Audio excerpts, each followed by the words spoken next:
All right, let's get into it. Today, we're diving deep into a book that completely changed how I think about money, The Psychology of Money by Morgan Housel.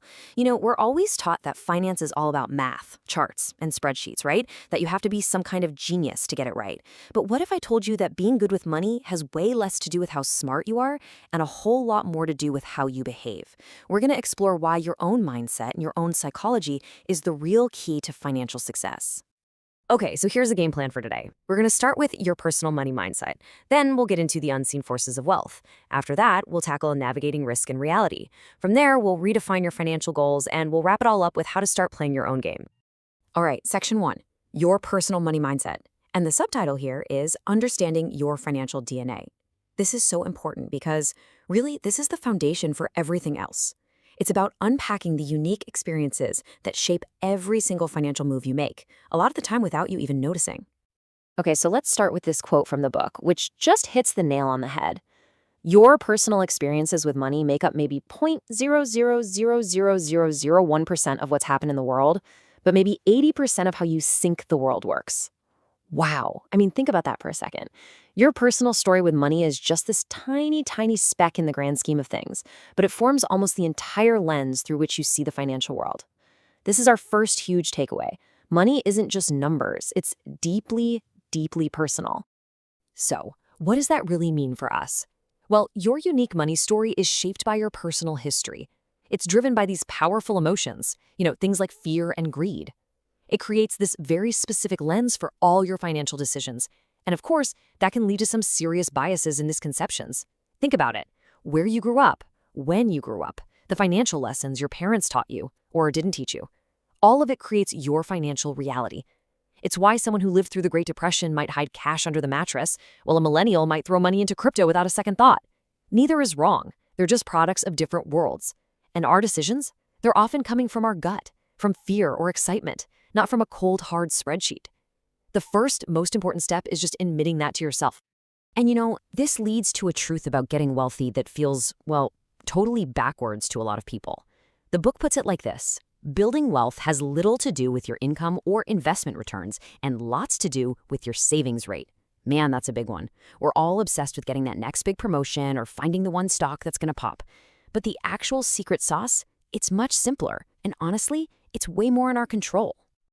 Just look at this comparison on the screen. It lays it out perfectly. On one side, you've got a high income but a low savings rate. The result? You're living paycheck to paycheck, tons of financial stress. On the other side, you have a moderate income but a high savings rate. And the result there? You're consistently building wealth and have real financial resilience. I love how Housel puts it. Wealth is the gap between your ego and your income. That gap, that's your savings rate. And the most amazing part, it's a behavior. It's something you have 100% control over, starting right now without needing a raise or a new job. Okay, let's move into section 2, the unseen forces of wealth. The subtitle is The Simple Mechanics of Growing Money. So you've got your savings habit down. Great. Now, what happens when we put that money to work? Let's pull back the curtain on two of the most powerful and honestly most misunderstood forces in all of finance. This next quote really gets to the core of it. Good investing is not about making good decisions. It's about consistently not screwing up. I mean, how simple is that? It's not about being a genius and picking the perfect stock every time. It's about avoiding big mistakes over and over again. And this idea is the key to unlocking the absolute magic of compounding. It's not about brilliance, it's about endurance. So let's define this thing, compounding. It's the process where your investment returns begin to generate their own returns, creating exponential growth over time. The classic analogy is a snowball rolling downhill, and it's perfect. It starts off small. You can barely see it moving. But as it rolls, it picks up more snow and gets bigger and faster and bigger. That's your money. Your initial investment earns a return. Then that return starts earning its own return. Your money is literally making babies, and then those babies grow up and start making their own babies. The growth isn't a straight line. It explodes upwards over time. So how do you actually make this magic work for you? Well, here are 5 keys to successful compounding. 1, start as early as you possibly can. Time is the rocket fuel here. 2, reinvest all your returns. Let that snowball keep rolling. 3, keep your fees and taxes low because they're like friction slowing your snowball down. 4, maintain a diversified portfolio. Don't put all your eggs in one basket. But number 5, this might be the hardest and most important one, avoid panic selling during downturns. This goes right back to that quote about not screwing up. The hardest part is just sitting on your hands and letting the process work, especially when things look scary. Your greatest weapon isn't a stock-picking algorithm. It's time and patience. Okay, but why are we even doing all this? Saving, investing, being patient. What's the point? This next quote from the book just nails it. The highest form of wealth is the ability to wake up every morning and say, I can do whatever I want today. That's not about having a Lamborghini. This is about something so much bigger. Right. The goal isn't just more money. The real goal is more options.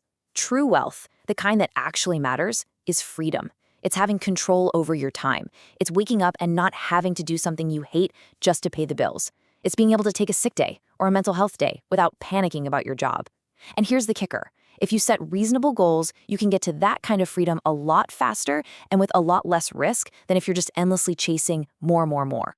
All right, on to section 3, navigating risk and reality. The subtitle is The World Outside Your Control. Look, so far we've talked a lot about our own behaviors and mindsets, stuff we can actually control. But we all know that's only half the story, right?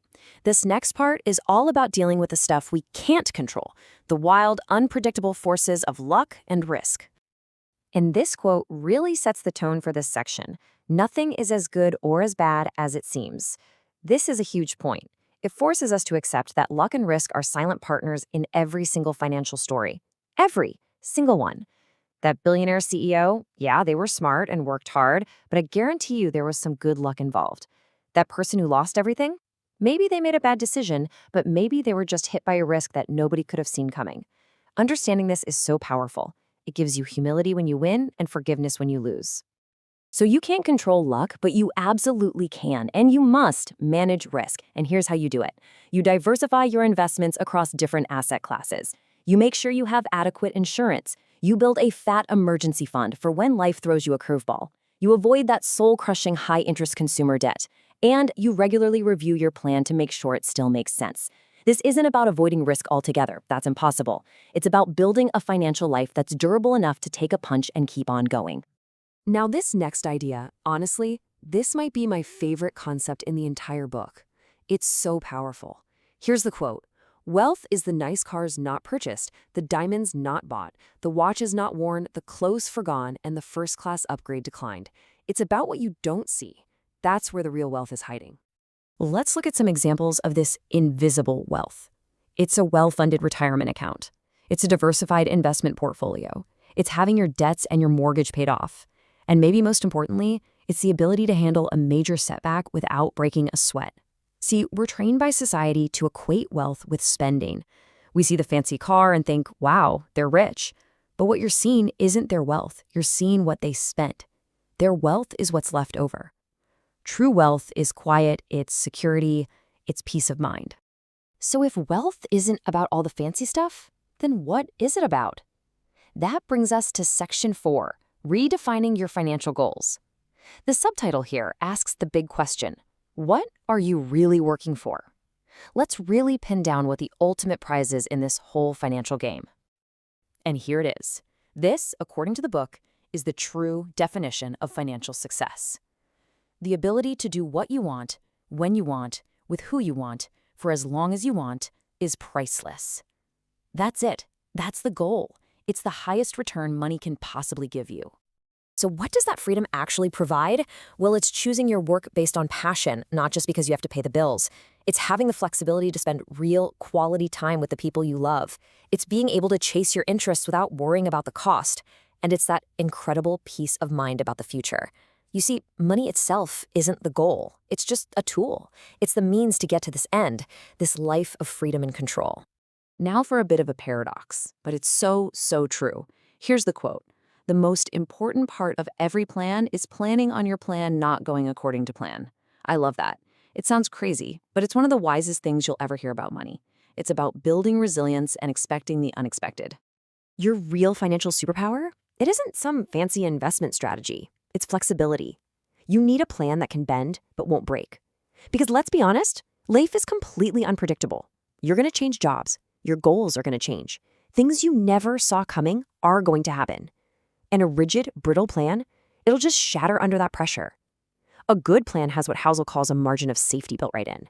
That means a big emergency fund, low debt, and just a general understanding that the future is uncertain.